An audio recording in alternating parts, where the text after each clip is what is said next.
Can you hear me? We are live with Mr. Aaron Abuchastegui. We're live already. We're live already. We had people waiting on us. It's 2:01. 2:01. How did we do? So we're a minute late. I was loading up while I was getting a phone call from Curtis to tell me you're a minute late, and I was going to tell him I was a minute early and he was late, but that was not the truth. Where are we live right now? We're on our YouTube pages, our Facebook pages. We're on Real Estate Rockstars. We're on Roddy's. We're on my personal page, and then both of our YouTube pages.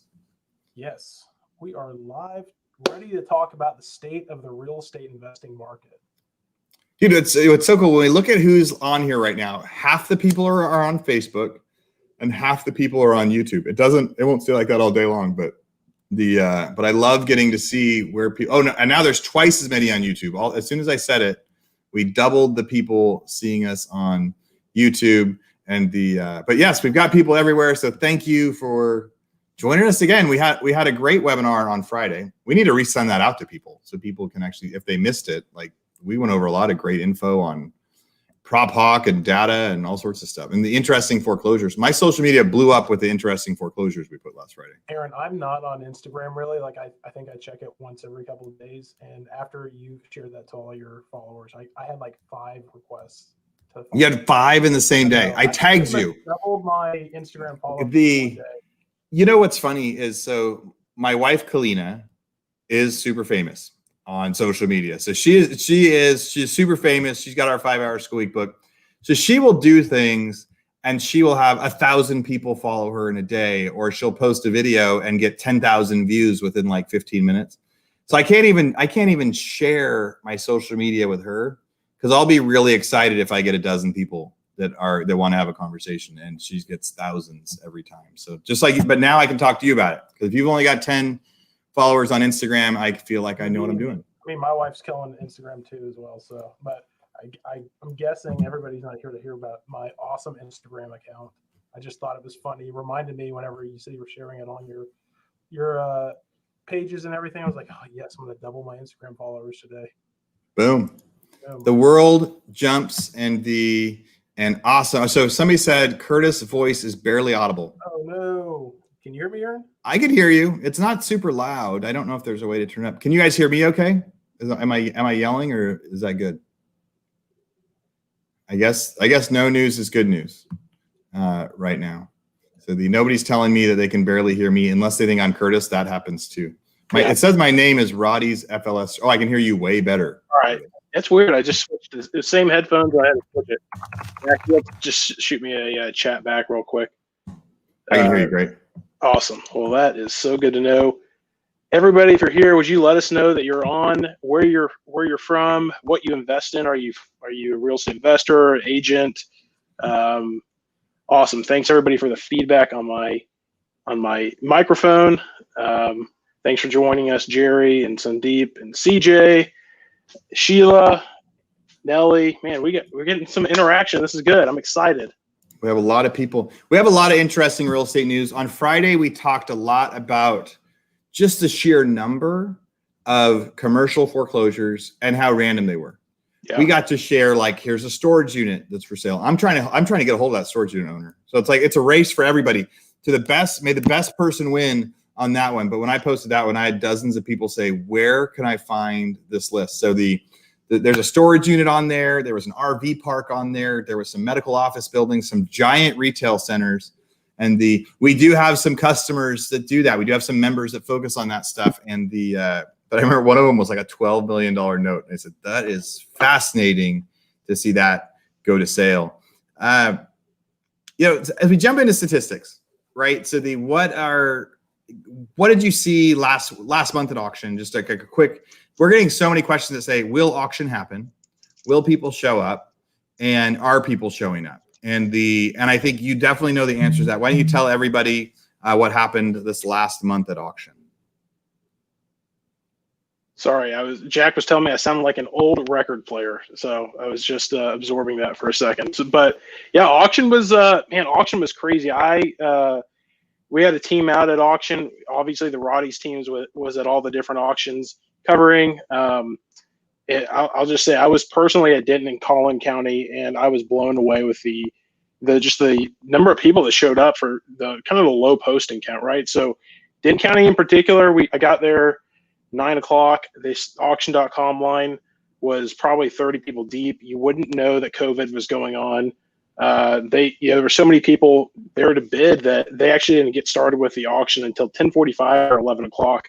It was pretty crazy. And so, that's really kind of what we saw at all the auctions. Sheila in Dallas said that like the auction was crazy. We've got investors turning out. Everyone's excited to start investing in real estate again. We're seeing that across the state. So just in general, I thought like the auctions are seeming to pick up a little bit. Postings this month in our major counties are up a little bit, and we kind of are expecting to see a pretty big increase in the next couple of months as we have some of these moratoriums expire and different regulations kind of either expiring or we'll see. I guess we'll see. I don't want to say, I'm going to knock on wood, we're going to see what happens at the end of August, but in general, optimism. That's the one word for the auction for at least for August. Optimism, meaning that investors were at auction. Yeah. Investors were excited to be coming back, and investors were wanting to buy houses. It was exciting. It seemed like we were kind of getting back to pre-COVID, times and more competition with properties. More competition. It's not always exciting, but it's also good for just the economy, the real estate market in general, and for the people that are in foreclosure. So it was a good experience. Yeah. So as we jump into the news, we've got a lot of people are now coming on here, and I don't want them to not get some other market updates. But man, it is fun to see auction picking up again, especially after a few months of just strangeness and just not knowing what's going to happen. So we saw some postings this month where the trustees actually stamped them and said this one is exempt from the moratorium. The moratorium date might be out soon. There was some stuff that some announcements they made at the federal level that said they aren't going to officially extend the moratorium, but they are going to try to encourage lenders and local areas to help people, right? To help come up with some rental assistance, to come up with some ways for people to get caught up on their mortgages. But the federal restriction is leaving that up to the states and up to the lenders. It was a very broad kind of, hey, make sure you try hard. That reminds me of back in 2009 and 2010, where, in order to put a house through foreclosure, they had to prove that they sent them a specific letter, that they gave them a chance for a short sale, that they actually encouraged and reviewed some different things. And so that's what we're going to be seeing again. So I'm going to share my screen for a second. We've got all sorts of kind of stuff. This was a really interesting piece of news that I shared on social media yesterday. Curtis, did I lose you? You still see me? You froze up there. This is crazy. So it says FHA more. I had the old internet hit me again. Yeah. So now, how do we see this? FHA mortgage delinquencies reach a record. Have you seen that one? That was I heard about that. That's pretty crazy. So it says there's two facts in here that I think everyone needs to be paying attention to. It says the share of late FHA loans rose almost 16% in the quarter, up from 9.7% in the previous 3 months, and the highest level in records back to 1979. So it's saying we started keeping track of FHA mortgage delinquencies in 1979, and there are more people in FHA loans that are in default right now than we've even seen since then. That's more than 2007, more than 2009, more than the housing crash. There are more FHA loans that are behind on their mortgage. So a lot of people say, is that including the ones in forbearance? Yes, that does include the ones in forbearance. But remember, to get out of forbearance, they have to pay the back payments right now. There may be other things that get worked out, but as we look at it right now, they've never had this many people not pay their mortgage. And there was forbearance stuff back in 2010 and 2011. Some people say, does this include the forbearance? Yes, some of those people are in forbearance where they can't get foreclosed on yet, but that is about to expire. And we're going to see some extra things. So that was a really big statistic. There's also one on here that I thought was just fascinating. It said the 90-day notice. Let me see if I could find. There's another. So in here, he references a statistic from a chart. on where he got that. And in that chart, I'll find that. I'll include it in our link for after the show. But it says, of those, there are the people that are 90 plus days delinquent. So in California, you have to be delinquent for 90 days to get foreclosed on. In Texas, it's less than 30. But the number of people that have been delinquent for more than 90 days, so more than 3 months without making a mortgage payment, is at the highest level since the second quarter of 2010. And the second quarter of 2010 was when it was an absolute crazy amount of foreclosures. If we look historically back to our foreclosure charts, that way we would see. Here's some other state of the market news that I thought was really interesting. So a lot of our agents out there, a lot of our flippers, a lot of our investors, I listed a house last week and I got just a gazillion offers on it, right? I got 5 offers within 2 days. We put it pending. We still got 3 or 4 more offers while it was pending. And I originally thought, oh, I'll list this thing for 120. And I thought, oh, I'll list this thing for 140. And I got so many offers, several of them that were 150,000. So most investors out there are seeing properties and they're saying, hey, it is a seller's market. There's hardly anything on the market right now. And we've been talking about this for like the last 6 months, which is making people want to buy a new house and why there's there's less stuff on the market. But look at this statistic here. In June, there were more sales. Let me make sure I'm in the state of Texas on this. So this is Real Estate Center, the Texas A&M. They've got great statistics on this website. So they chart home sales, and the blue line is 2018, the black line is 2019, and green is 2020. So in January, there was 19,000 2018, a little bit less than 2019, and in 2020 there's 21,000 sales. Up until March, it looked about like that. Our year-over-year statistics in Texas stayed similar. Now, April, first month after COVID hit, there were less sales that occurred. Sales were still happening, but less sales occurred. And at that time, we started giving people advice like, hey, you've got to do a good job. You've got to work harder to sell stuff, but stuff is still selling. May, we see it again, 2018, 2019 numbers. And then the May 2020 sales was down. But now look at June. There were more sales in June in the state of Texas than we've ever had before. So more houses sold in a single month in Texas than we've ever had before. And you can also go look at some different areas and different MFAs. So Aaron, do you think that that's because like lenders are kind of loosening those restrictions, right? We saw like COVID happened and then a quick tightening up, even like the business, like B2B lenders started tightening up. Do you think that that's loosening up now and that's why we're getting more sales, or is it just people are more optimistic about the kind of the real estate outlook? I think that lenders and interest rates have a little bit to do with it, but I think the low interest rates are really, really helping people refinance. Yeah. I think most of the people taking advantage of those low rates are people with good, solid jobs that are refinancing. It is still really hard to get a purchase loan. Like if you're getting a purchase loan, they're still double checking a bunch of stuff. People are calling every week to see if we have employees that are trying to get loans. And their lenders are calling every week to make sure they're still employed. Like, so hey, are you getting that? Yeah, they're still saying like, hey, are they still employed? We're about to close this loan on them. They have to make sure. There's all sorts of job types right now that I think are not lendable.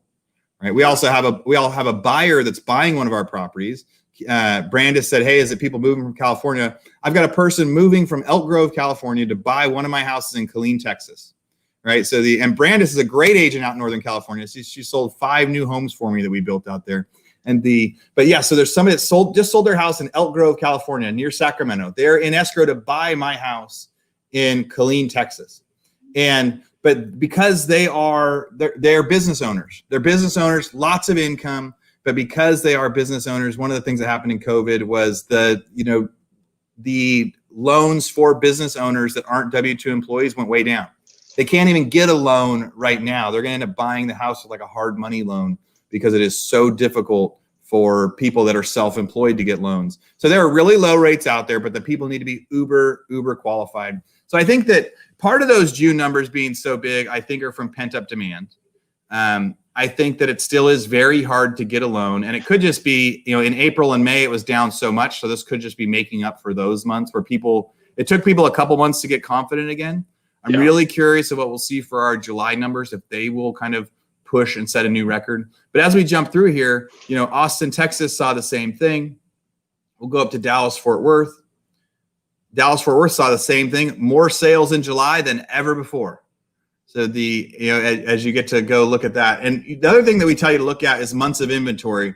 2.5 months of inventory. It's a very, very stable kind of fast market. But what we're hearing from everybody out there is there's not enough houses on the market. So that's an area where you can go to the Real Estate Center on Texas A&M University website, find your city, the places that you want to invest in, and you can see if it's a good time to be investing there. So there's a couple spots like this is San Angelo. So San Angelo June numbers were up, but it did not hit a record. And if you jump down to there, they've got 1.7 months of inventory. It's a really, really strong market, and that's an outskirt like 3 or 4 hours drive from Austin. And you find some other places people are thinking about investing in. So Texarkana had more sales than they ever had before, but if I remember right, they've got a crazy amount of inventory out in Texarkana. Yeah. So they aren't having an inventory problem out there; they're having a buyer problem. So we're encouraging people right now, if they want to be an investor, and they want to be an investor kind of in our markets, you have to broaden your scope a little bit. If you were only investing in Austin, Texas, or you're only investing in McKinney or special little zip code areas, you're going to have a tough time buying houses at auction because there are less foreclosure postings. We're going to pull that list up right now. But before you expand, so people will also get our list and they'll buy it statewide, right? They'll buy every county and they'll see that like, oh, here's a deal out in Lubbock. Here's a deal somewhere else. I would encourage you to look up the statistics for that county, because although most of the people we're talking to are in really hot markets, I just showed you the example that Texarkana, I would not recommend anyone invest in an area where you have more than 3 months of inventory on that chart and you're not seeing prices going up. Aaron, while you're pulling that up, so that first article you pulled up about FHA hits an all-time high delinquency rate. New Jersey leads the way. I did a quick search of the same author, Prashant Gopal, and right before that he said New York, New Jersey, Miami, and California are leading the way in delinquencies. Is there something particular about those markets that that they have that we don't have in Texas that we need to be on the lookout for? That you think is going on, or is that just specific to those markets and you think it'll be an isolated incident? You're muted. So what market? So he said New York, California, where else? New York, Miami, specifically pointed out New York and Miami, and then also saying Houston, Las Vegas, followed it right after that. South Florida. He had pointed those out. He actually wrote that article 3 days prior to the FHA article. So it seems like it's kind of a theme, at least in Bloomberg right now, is that more delinquencies are hitting an all-time high, and then he's just really pointing out that particular some of these markets that are typically hot, like Las Vegas, New York, you kind of think of as hot markets. Now we're seeing that the delinquencies skyrocket. Yeah, Prashant is he's a great reporter with Bloomberg, and he has reached out to us several times to look at our data, and he has been. I mean, I'm not surprised that he came up with some FHA statistics, because he has kind of had a theory about FHA statistics for quite a while, and he's been trying to see were there any patterns out there. So there's all sorts of things that are leading that charge. I think part of it is equity, where when people have equity, they more often they sell before they go delinquent. Yeah. And in those areas that saw huge appreciation. So California and Texas and Miami, two of the biggest appreciations we've seen over the last 3 years. Now, Texas has also had price appreciation, where houses today are worth, the example that I'm in escrow with right now is selling for way more than it was a year ago. So we've also seen quite a bit of price appreciation in Texas. But the places that have had the highest price appreciation usually get hit the hardest with delinquencies first, because people are going to be upside down.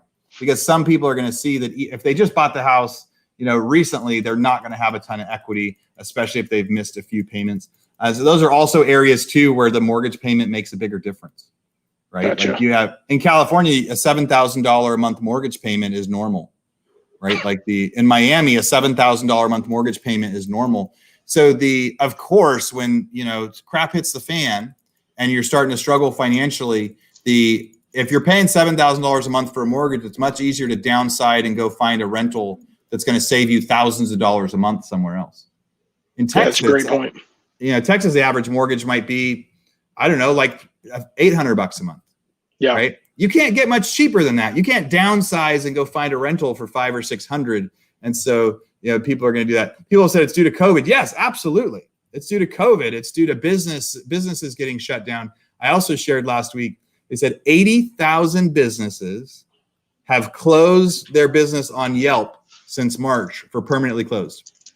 So no one is really tracking how many businesses have been killed from COVID, but 80,000 of them on Yelp. Yelp has the best data right now, right? Because somebody said, no, we're permanently closed. Don't call us anymore.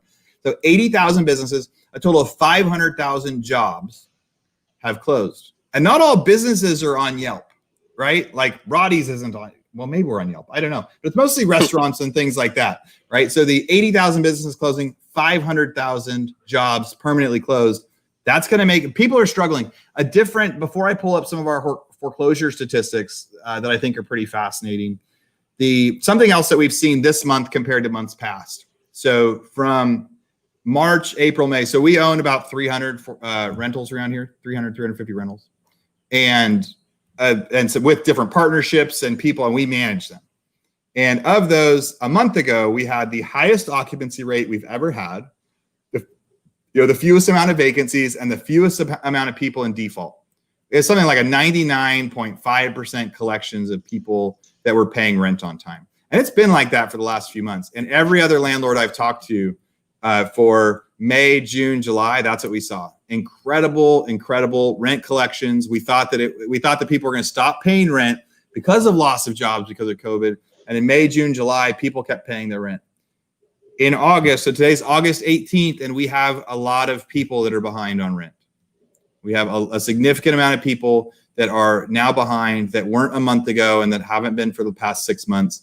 And I think a lot of that, Curtis has heard me talk about a lot. I think a lot of that is some of those extra unemployment incentives that were out there.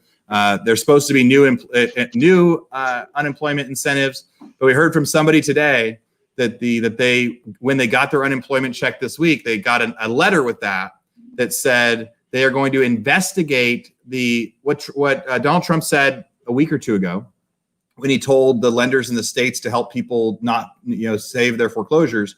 He said he was going to keep it going with an extra $400 a week for unemployment, but this time the states were going to cover half of it.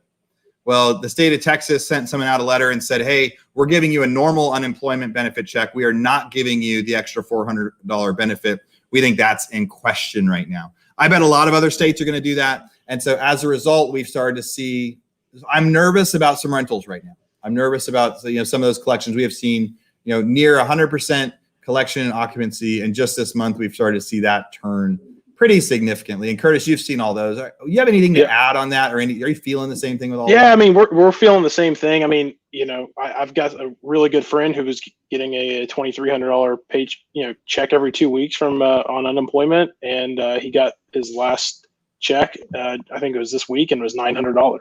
So you're seeing a pretty drastic, right? Like somebody getting $4,600 a month from unemployment is going to, that's really for a lot of people not going to be a big decrease, or you're going to be able to keep paying rent or keep making that mortgage payment.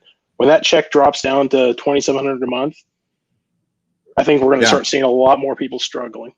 Yeah, that becomes a big difference because people need to downsize. And so again, why we might see more in California, New York, Florida is we have much higher priced houses, much higher priced mortgages.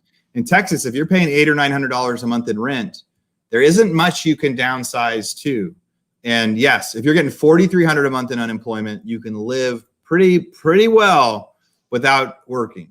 And if your unemployment gets reduced to $1,800 a month, that is a significant difference. And I think that's exactly what we're seeing fall out. So we'll see that with money that gets spent with businesses, along with all the other businesses that we're seeing close. And then now, I mean, a lot of those people are going to go try to find jobs now.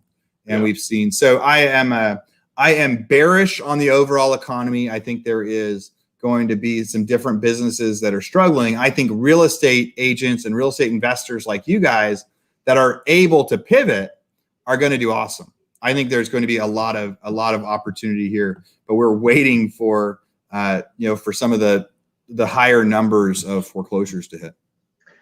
Just on that, kind of down a different rabbit trail, Roy is asking, hey, if I want to get my first foreclosure, how do I get financing to do that? Do you have any tips or tricks? I know we sent out an email earlier, or I guess it was late last week, talking about the different lending programs out there and that are available. Do you have any just general comments on that?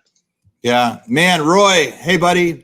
So I know Roy really well. Roy lives up in Oregon. He's been looking at different investments and really getting into the business with some different things. He owns his own business, and real estate is something that he really wants to transition to right now. And I can't wait to see him get successful with that. So there are limited financing ways for auctions. But there are some new ones that are coming out and some new ones that we're actually trying to start and help people with. So a year ago, what would happen is you would go to auction with cash. So you could go buy a house for $100,000 and you would need to bring $100,000 in checks.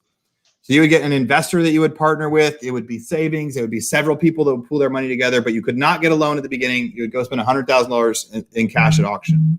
2 or 3 weeks later, you get that deed in the mail. Now you own it, and then you could go get a loan on it. Now that loan would usually be 80% loan to value from a hard money lender, where you get like 2 points and 10%. You pay 2 points, you pay 10% interest, and now you can get a loan. So then next month you could go back to the auction with that 80,000. And so that's how you used to be able to get loans. You would show up with cash, and then you could, after you got the deed recorded a few weeks later, you could then get a loan. The last year in November, we launched Roddy Lending, which was Roddy Auction Financing. We did it for 5 months with a partner. It was a hard money lender, where we would actually provide checks to members. They would go to auction with our cashier's checks. They would bid on the property. They would put it in their name. And then a few days after auction, they would have to wire in their 20% down payment. And it was a hard money loan in reverse. Once that deed was recorded, at the beginning, the vesting would have their name and our name. And then a few weeks later, when the deed got recorded, it would then just have their name on it. That was put on hold from about March to now. And right now we are relaunching auction, hard money lending, auction financing. We're not doing it up in Oregon yet, but we do know a couple people that are doing it in Oregon and Washington. So we have some companies that are trying to do that up there. So if you're one of those, if you're from Oregon or Washington looking into that, you can reach out to us. Go to our flsonline.com, go to the chat, say you're interested. Jack will get your contact information, and we can do some introductions for that. But we want to be launching our auction financing again. So I think it's going to start with people that have done a few investments already. We'll have an application where somebody comes in and says, here's what they've done.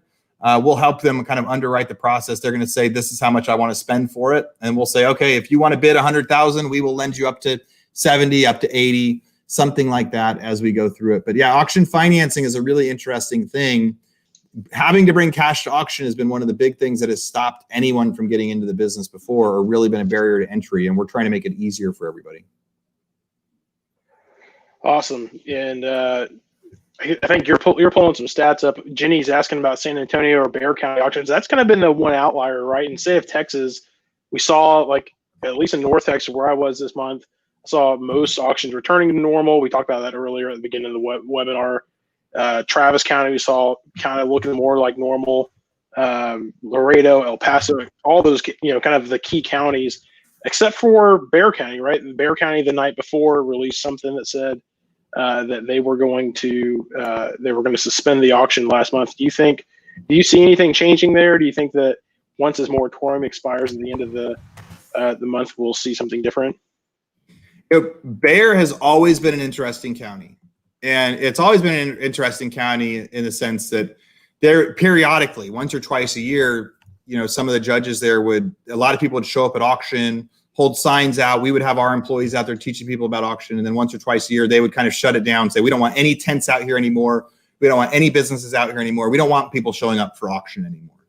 And so I think COVID they've been a courthouse that doesn't really like seeing a bunch of, they don't like seeing foreclosures on their courthouse. And so I think COVID has been kind of an excuse to be able to push that. I was surprised at being able to do it last minute. They said, hey, we're not going to do auctions this time. I think they will have more difficulty doing that as the foreclosure moratorium expires. In April and May, we saw a lot of that. It was really like May, because April we saw a lot of postings from prior. Nobody quite knew what was happening beginning of April. But then, April and May, you'd show up to Dallas and the people on the workers would kick people off. And then periodically trustees would show up and run up on the steps and start selling something, and everybody would run off the property again. So, but Bexar has been one of the ones that I don't know what we'll see there, if they will host an auction. I think what that really creates, though, is a huge opportunity for win-win-win. For people that only buy at auction and bear, I think it's going to be a tough few months. I think even when they release it, it's going to be just less of them selling because people can't rely on, are the judges going to cancel it or not? People aren't preparing the same amount. If I was a trustee, I wouldn't want to keep sending it to auction knowing that it can't sell. But I think what that does for people that want to invest in bear is it creates this huge opportunity to buy the foreclosure list and go knock on their door and send people a letter and send them an email and say, hey, let me buy your house.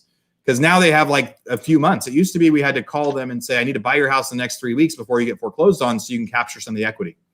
Now, because it's taking longer, it's going to be easier to find somebody that's an owner and say, hey, your house is worth $300,000. You only owe $250 on it, but you're behind on payments. Let me buy it for $260. You can walk away with $10,000 and I'll walk away and be the investor that flips it. So I think there's still big opportunities there, but that has been the most difficult auction to be able to see what's actually happening.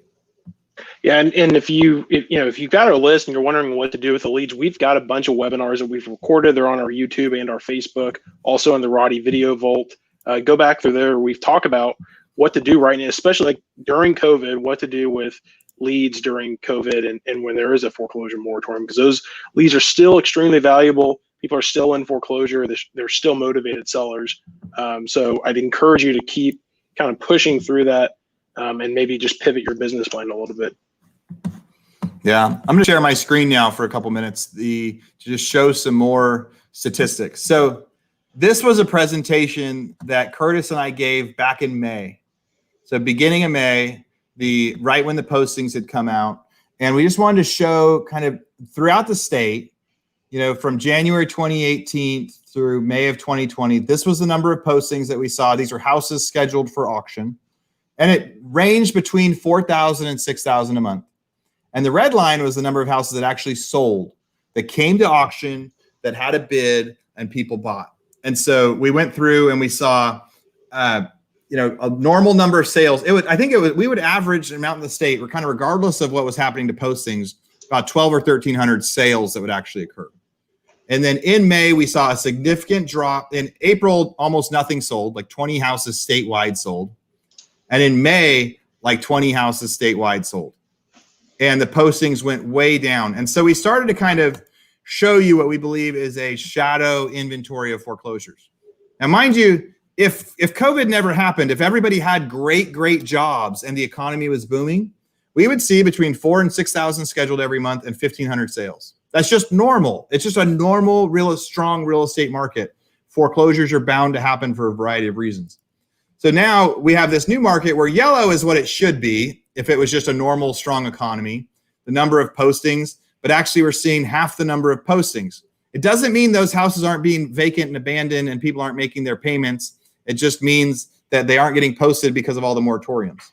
And then the green line would have been the normal sales. And every month we're seeing, 50 sales statewide, 100 sales statewide. And so we call that gap a shadow inventory. So in May, there was about 3,000 houses that should have been posted for foreclosure that weren't. And there was about 1,500 houses that should have sold that didn't. So that is, that's 3,000 posted, 1,500 sold. And every month we've kind of seen that.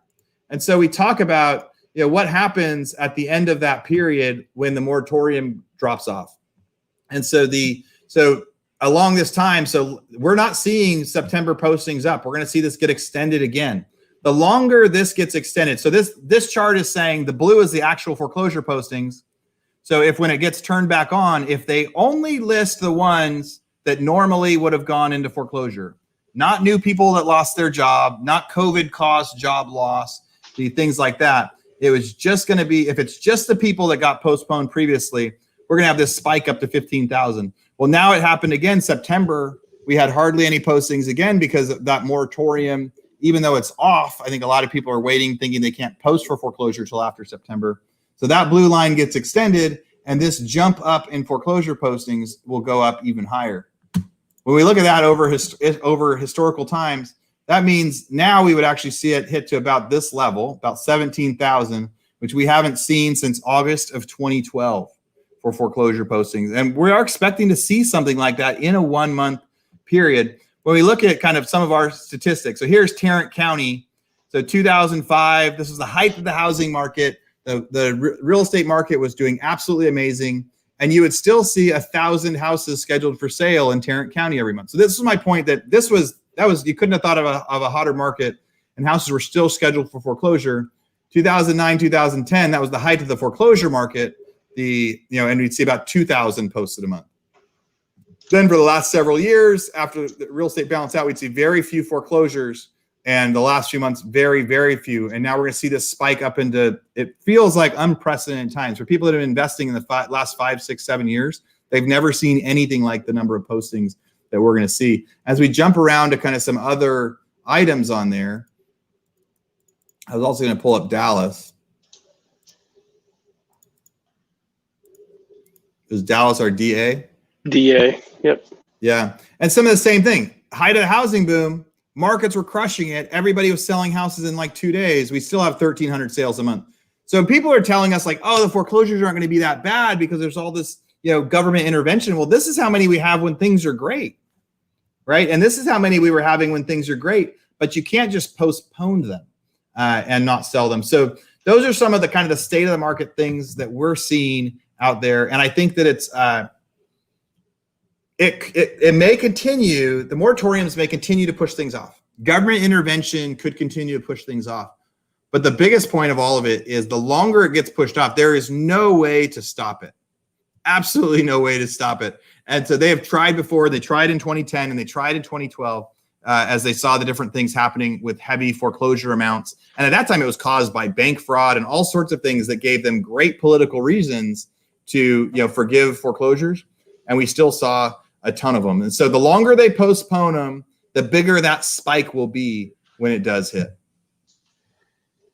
Interesting. So Angie's asking what happens, this is a specific question. And we were a lot more, me and you both were very concerned about evictions and, buying properties at the foreclosure step or the auction steps. But what happens if you buy a property at auction and it is occupied? And, we at least a couple months ago, we saw bunch of eviction freezes. I don't think we're seeing that as much. Are you seeing that down in Central Texas? So for Angie, what we need to qualify as we say this is it depends on the city that you're living in. Yeah. Because California is very different than Texas right now. California's eviction laws are very different. Seattle's eviction laws are very different than any other place in the world. There are some states and some areas right now that have been very, very aggressive in trying to stop any and all evictions, any and all foreclosures. Really for an unprecedented amount of time where you can't even send somebody a late notice, even if they haven't paid their rent for 90 days. Imagine like getting sued for telling your tenant, hey, you haven't paid rent in 3 months. There are some locations out there that are doing that. So you'll have to check your city. In general for Texas. So most of the places in Texas right now, evictions are now back open. So in Austin, you can do evictions right now.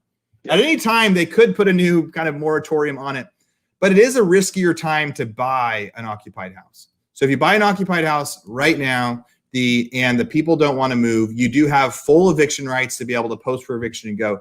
I think in Killeen, we had different times where they would let us do a certain part of the trial, but we weren't able to actually go, do the, have the constable show up and do the writ for the lockouts.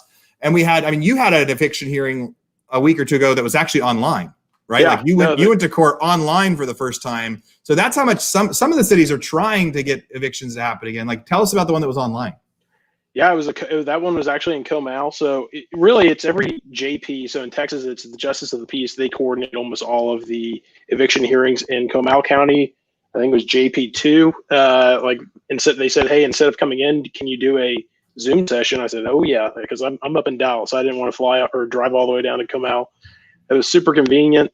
We've had, but in general, like in Bell County where you're at, most of the evictions are going on, just like it was scheduled. The only caveat right now is the CARES Act, right? So if you have a federally backed mortgage on the property, all of the eviction petitions now have an affidavit that you have to file that says, hey, this is subject to the CARES Act, or hey, this is not, right? So if it's subject to the CARES Act, there is an eviction freeze, at least I think through the end of August right now, or it might have just expired.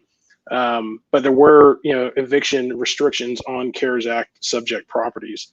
If you bought it at the auction and you didn't have a federally backed mortgage, which most people buying at the auction are not, currently going to have a federally backed mortgage, it would not be subject to that CARES Act restriction that the eviction petitions are talking about. I think one exception is Section 8. Right? Section 8, you're right. Yep.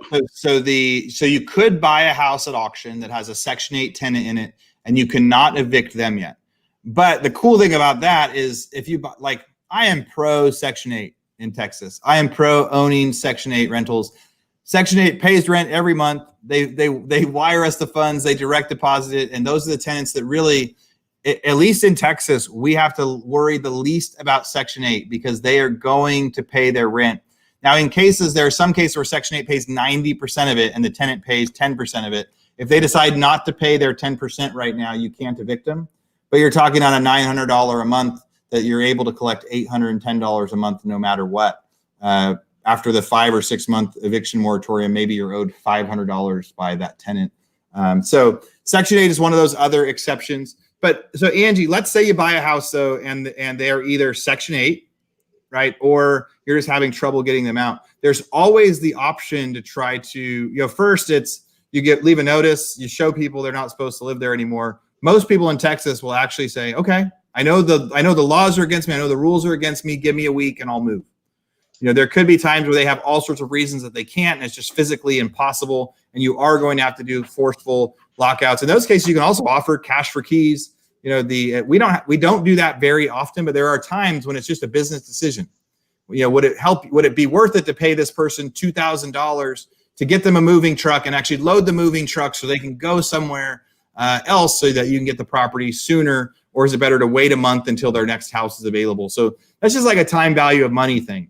One of the things right now, if I was going to give a broad real estate recommendation to people, I would say, and I'm a big fan of buying rentals. I would say if you're going to buy houses right now, don't buy them to keep them as long-term rentals, because I think prices are going to be cheaper next month. And if it's not next month, I think they're going to be cheaper 6 months from now. I think that there is going to be more foreclosures, and I think the market right now is screaming hot, and stuff is selling for a lot. And that has to correct itself. There's no way it can sustain 20 and 30% price increases over a 3 to 4 month period. It is unsustainable, and it will correct. So I believe that if you want to buy long-term holds, that time has passed, and you want to wait till you see prices actually correct. I think right now, though, is a great time to buy foreclosures buy foreclosures to flip them. Right? If you're going to have a house right now and you list it on the market to sell and it is decently done and repaired, you'll get a lot of offers on it because there are a ton of buyers out there and not very much stuff for sale. Two parts of that equation though. So at any time the market might shift. So you want to be able to buy a house, make sure that as soon as you buy it, you fix it up as quick as you can and you have it on the market a week later. Like you do everything you can to race and push to get that house fixed and put it on the market right now. So that way, next week, when you put it on the market, it's still a hot market. I wouldn't buy anything that's a major remodel right now. Sorry. That goes back a lot to what you were talking about earlier, right? With the inventory, we're looking at Texas A&M's stats. You don't want to go to Corsicana where there's 14 months of inventory and might take 6 or 7 months to sell, and you see a market correction. But in Tom Green County, where San Angelo is, and you've got 1 month of 1.5 months of inventory. I would assume that I could buy a foreclosure there, fix it up, and flip it before we see any kind of market correction. So I really like the idea of going and looking at the stats for a particular market, and then basing your decisions on, or at least your business plan in each of those markets on those different stats. Yeah, I think there's a lot of opportunity if you pick the right ones, but it's also a good time to be careful. I mean, when I texted Curtis to tell him, hey, I got 5 offers on this house this weekend, but I follow that up by, this is a scary time to be flipping houses. Yeah, because it's really easy to get caught up and say, hey, the market's so strong, I can pay more than I wanted for this because I'll be able to sell more than I thought I'll be able to sell it for more too, and that will work for a certain amount of time. But I remember getting my hand caught in the cookie jar more than a few times back in 2013 when we were seeing big price appreciation and we were flipping. But if you all of a sudden got a project that took you a couple months to do the remodel on, when that market turned, it turned fast. and went the wrong way. So you got to be careful. You got to make sure that you are still buying right and buying houses that are totally that are average and normal. In a market like this, getting a house that's just a little bit funky, floor plan's a little different, a weird corner type lot. I get nervous about things like that because most of the people that are buying, even though it's a seller's market, most of the people that are buying, they're being a bit picky right now where they want a house that they could see being quarantined in, right? Yeah. They're like sizing up because they're like, hey, I hate staring at these small four walls. I need something better. That's what's making people want to buy. So I would say don't buy anything funky. Plan on flipping the stuff right away. And in general, in Texas, evictions are legal right now for 90% of what you could do, not for FHA-backed loans, not for Section 8 houses. In California and Washington, it is a lot more difficult there. And it's even down to the city. So you'll want to check and see what your current city laws are. Yeah, we saw Dallas and Houston and San Antonio. They were the first to freeze, and they were the last to lift those eviction moratoriums. Counties like, I know Tarrant County was pretty quick to get rid of the eviction moratorium. Bell County, like Aaron said, I would say just check those local counties. Again, that's part of doing the research into your market, right? How easy is it to evict somebody? If it's hard to evict somebody right then, or even just calling the justice of the peace for that area, if it's going to be hard to evict somebody, then maybe have a different plan or choose a different market. Yeah, I like that. It's a really interesting time too when it talks about how big of the state of Texas is and how every city and every county is acting so differently. Like there is so much of an opportunity to expand and go find a place that is feeling a little bit better than other places. We went, my family and I went to an RV park out in Sheridan, Texas this weekend. It's a small town in Texas, and everybody there was happy. Everything was normal. Restaurants were open, stores were open. People said businesses were going strong, and nothing was getting closed, right? And so there are probably 100 or 200 counties in Texas that are just like that, that are doing really, really well. Lots of opportunity out there. The last stat that I was going to share, the last statistics page I was going to share before we jumped off, was on our FLS website. So let me see if I get that up. All right. Here we go. All right. That shining face of a guy that talks for about 5 minutes about how to use our data. But what I'm looking for here, you go to resources. There's two things you guys should know about. If you like the idea of buying houses on the courthouse steps, we have a video vault here from the 2-day summit that we did. One of the videos in there is free for everybody. The foreclosure blueprint. We go here for about an hour and a half and teach people how to do everything. Right. So you go there, and an hour and a half you get to learn. We have 17 hours of videos there. This is the free one that talks to you about foreclosure auctions. If you want to see a lot of extra stuff, you could buy the videos. I think all of them are like a $500 thing, but the one for auctions, and it's for all 17 videos, but the one for auctions is totally free. You go to our video vault. Statistics is what I wanted to show you. I saw that Angie just went to the same water park. I tell you what, it was a most amazing experience to take my family and my kids out somewhere where life felt normal. Right now I'm living in the city of Austin, and the city of Austin, life does not feel normal. It's very intense. It's one of the first places to open after quarantine, and now very, very strict, and everything is just not feeling normal. So if somebody like that, total foreclosure unrelated thing, but if you guys are struggling in the little world that you're living in, I would look around at some towns nearby and see if you might be able to go do a quick hour-long drive and get reminded that the world has not gone crazy everywhere. And there are some places out there you might like. All right, so when we look at our foreclosure counts, I went to statistics. You go to our resources page in statistics. You can also check out by county what the posting count is. So you can say, Kaufman County has 7 postings. Now, that's not a lot of postings, but usually pre-COVID, that's probably a 20 posting a month, and that's 2 more than last month. But if you're trying to look at where you are and where you're buying right now, so if you're buying in Bell County, and you're saying, hey, I'm struggling right now to get enough listings because there's only 23 on the list. Last month, there was only 17. So what else can I do? Well, you can start to look at some of the other ones. So Coryell, the auction site for Coryell is a 40-minute drive from the one at Bell. And some of the cities in Bell County are actually also in Coryell County. So that could be a county that you go to. McLennan County has been really strong for properties and sales. Just north, that's where Waco is, north of Bell. There's 12 there. And then if you're somebody that's investing in Austin, you can do the same thing. You say, all right, so Travis County only has 35 postings right now, but that's up 8 from last month. So we're starting to get closer to our normal numbers, still a third of the normal numbers.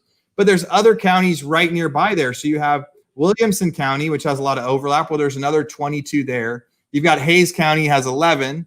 The Guadalupe County is close by. Guadalupe's got 4. So if you take Travis, Williamson, Hayes, Guadalupe, you'll almost have your normal number of postings to be able to go to sale. And what we try to tell everybody when they're in real estate is this is a game about fishing, right? You can't find one house and go try to buy it and then have much luck out. You might. The very first house I bought at auction, we went there to buy one house. We had no idea what we're doing, and we got so lucky that we were able to buy it. If we would have known how hard this business actually was, we would have been in a different business. But you want to be able to cast a big net. You want to find a list of 30, 40, 50 properties, drive them all, look at all of them, try to, send letters to all of them, send postcards to all of them, all sorts of things like that. And that's how you're going to buy one. And if you work and try to buy 50 houses and you end up buying one, then it'll totally be profitable for you and make up for all your time. Curtis, am I forgetting anything? Anything to add? Man, I don't think so. I think we've kind of hit the nail on the head in general, it seems like the real estate market, especially in Texas, is thriving, but there's some pessimism for Q4, Q1, 2020, 2021 right now. But I mean, again, in every single market, there's a way to pivot that business plan and to still make money. So I know you said you got started. I think you got started in a down market, right? Yeah, I got started when the market was crashing. Right. When every month the prices were dropping. So you had to be so fast to be able to sell it before the prices dropped again. Awesome. I think we've covered everything. If you guys have questions, if you're watching this after the live stream, put the questions in the comments. We will definitely answer them. We've got people that monitor our Facebook and our online chats. I'd say 24/7. It seems like that. We've got people responding all the time, but we've got people always manning that and wanting to answer your questions. So if there's anything we didn't answer during this, feel free to go to our website, put your question in the chat. Jack, Paul, Aaron, or myself will give you an answer, or again on Facebook or YouTube. Am I missing anything, Aaron? No, I think I also, no matter what place you're on right now, so YouTube or Facebook, on any of our pages, we did a great webinar on Friday. And on that one, we went through and we showed you our free software, our Propox software that you can use to actually track drives and pictures and things like that. So if you're already on Facebook or YouTube, just go to the most recent video. If you've got more time, that webinar was really, really good. We action packed it with a bunch of actionable data. I mean, today our plan was get you guys caught up on the news. But if you wanted to get more of a how-to session, go to that last video that we uploaded on Friday. You'll see it right below on Facebook or YouTube on the screen that you're at right now. And go check it out. There was a lot of great data for that one. Awesome. Anything else? Thanks for joining us, everybody. I know we're supposed to have another one this week. We have a really exciting story. We've got a member that's been a member for 6 months, 9 months, working really, really hard. And he just closed his first assignment deal where he just got his first check for $10,000. And he has been, door knocking and hustling and working really, really hard. And when he shared that with us, we're like, we got to get him on here and talk. So he might be the one that we do later this week. We'll have some next week. So everybody keep watching and look forward to chatting with you again. All right. Thanks, guys. Have a great rest of your week. And then I'll put my Instagram handle in the chat too for everybody. All right. Thanks, everybody.